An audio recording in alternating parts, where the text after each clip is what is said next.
Nobody's questioning whether or not the MSI Titan 18HX can perform. With guts like this, someone would have seriously messed up if frame rates weren't through the roof. It's no surprise, then, that this is on the whole the most powerful rig I've tested to date. That glory was previously awarded to the Asus ROG Strix Scar 18, both the 2023 and 2024 versions, but the Titan has just nudged the edge in here. It didn't hit the top of the pack in every test. Sometimes the Alienware M18 or Scar 18 would sneak ahead, but it outperformed both models far more often than not. The first test I always run is 3D Mark's suite of graphical benchmarks. Time Spy is the go-to for a QHD benchmark, testing the system's GPU, CPU, and RAM across a synthetic process to reveal a final score. RTX 4090 GPUs have averaged a score of around 17,000 here in my testing to date. The MSI Titan 18HX hit 20,491, beating the Asus ROG Strix Scar 18's 20,132 position, but just missing the 2024 model's 20,666 score. Fire Strike is an easier run, giving 1080p performance more space, especially in a 4K designed 18-inch rig like this.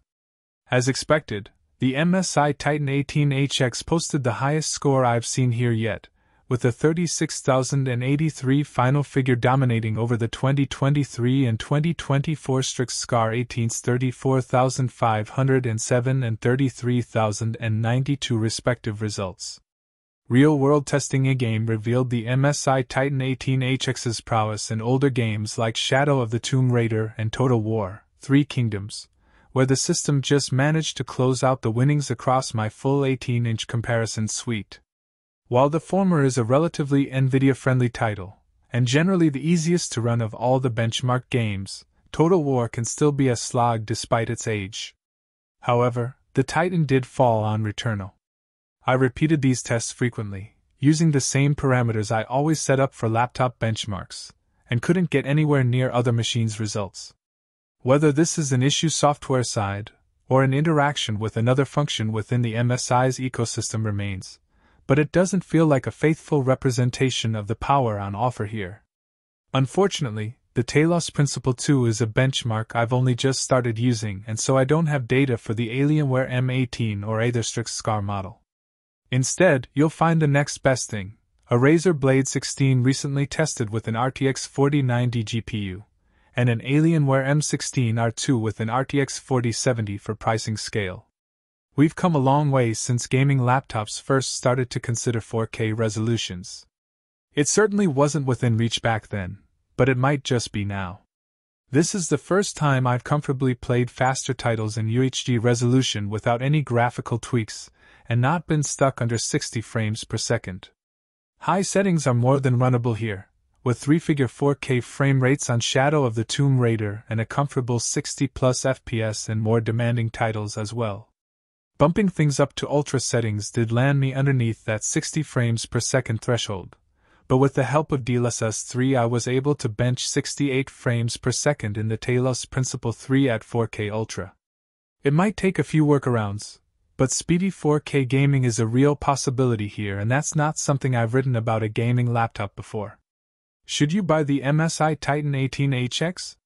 The MSI Titan 18HX's true feat and overpowered juggernaut, as pricey as it is powerful, this is a specialized piece of kit, no doubt.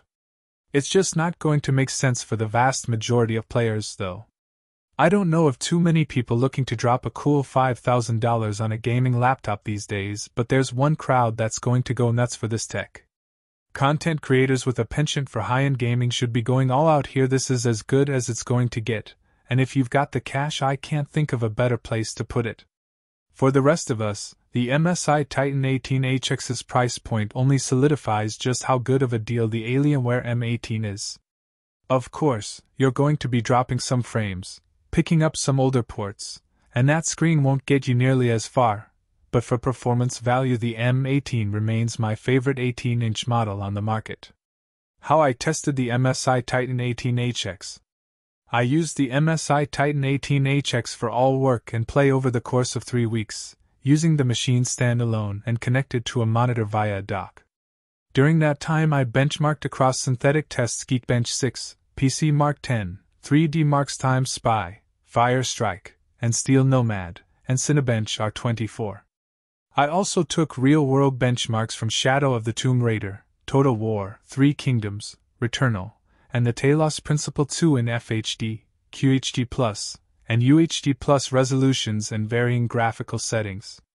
I also used the laptop for everyday play across Octopath Traveler, Fall Guys, and Assassin's Creed Odyssey. For more information on how we test gaming laptops, check out the full Games Radar Plus hardware policy. I've also had my hands on all the best Razer laptops and the best Asus gaming laptops. Or, for something even more portable, check out the best handhelds on the market.